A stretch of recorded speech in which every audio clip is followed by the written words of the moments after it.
Magandang araw mga bata! Pagbasa sa pagkatuto, Aralin 24.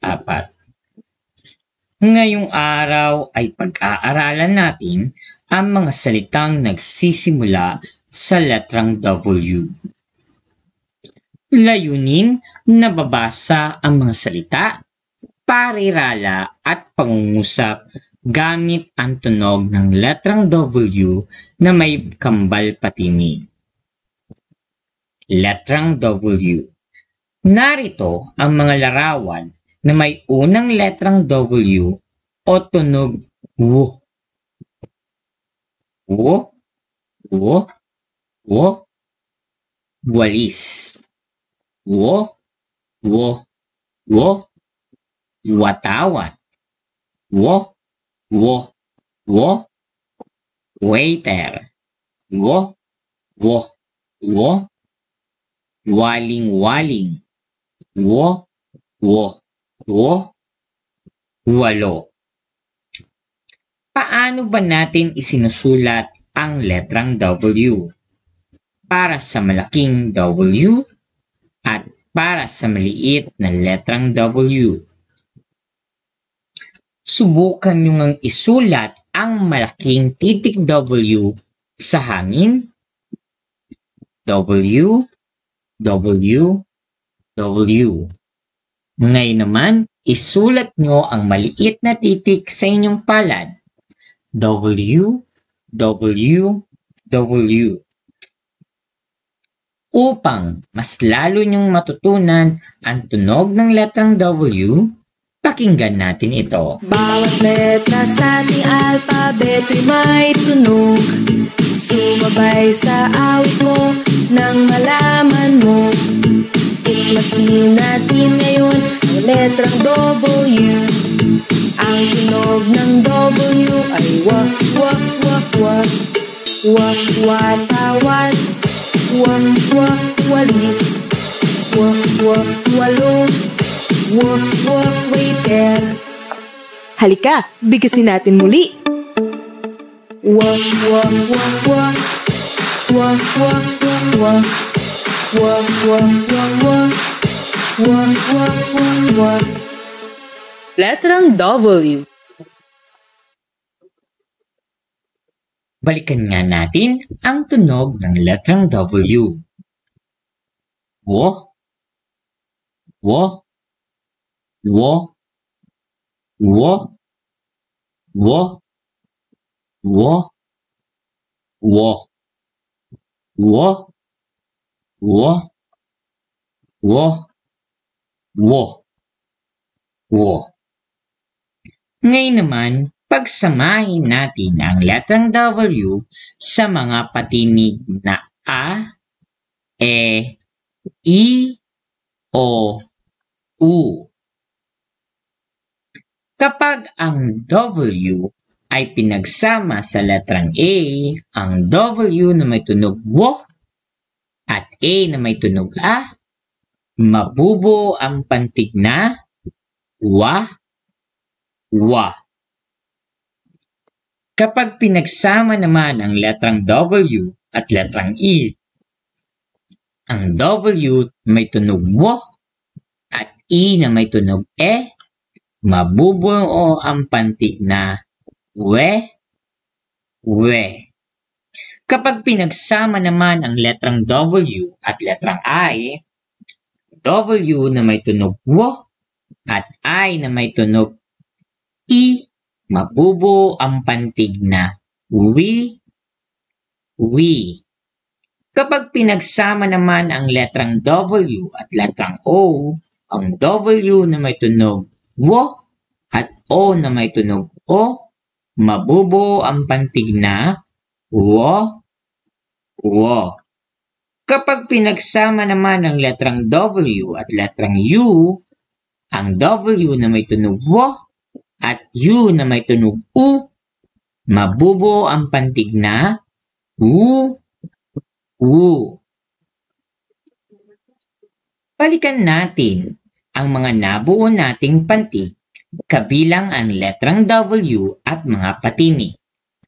Wa, we, we, wo, wu, wa, we, wi, wo, wu, wa,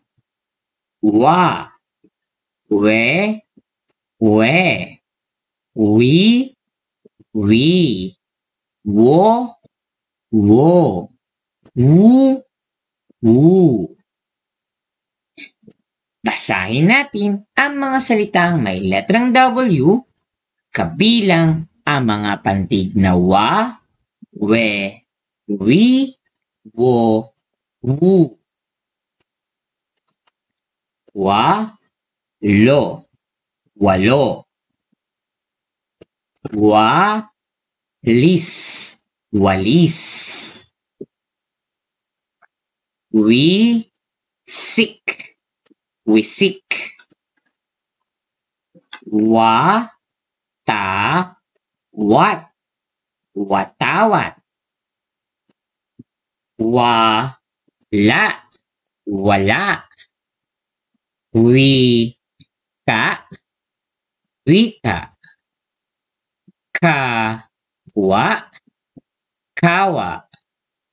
Sa, wa, sawa. Ka, wa, li, kawali. Wa, ta, wat, watawat. Ngayon naman, basahin natin ang mga salitang nagsisimula sa wa, we, wi, wo, wu. Ang mga salitang nagsisimula sa wa ay walis, watawat, at waling-waling. At ang salitang nagsisimula sa wi ay waiter. Mahusay mga bata! Ngayon, basahin natin ang mga pangungusap na pinamagatang ang aso ni Waku. Si Waku ay may aso. Ang aso ay si Wuwi. Ayaw kumain ni Wuwi. Naawa si Waku kay Wuwi. Ngayon naman, upang makita natin ang inyong mga natutunan, sagutan natin ang mga gawain sa letrang W. Panuto, piliin ang ngalan ng mga nasa larawan at kunin ito sa loob ng kahon. Bibigyan ko lamang kayo ng 2 minuto para sagutan ang gawain.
Tingnan natin kung tamang yung mga sagot.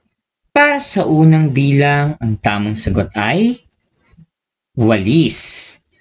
Para sa pangalawang bilang, ang tamang sagot ay waling-waling. Para sa pangatlong bilang, ang tamang sagot ay watawat. Para sa pang-apat na bilang, ang tamang sagot ay 8. At para sa panghuling bilang, ang tamang sagot ay waiter. Magaling mga bata! Natuto ba kayo? Sana patuloy niyong palakasin ang pagsasanay niyo sa pagbabasa. Hanggang sa muli, maraming salamat!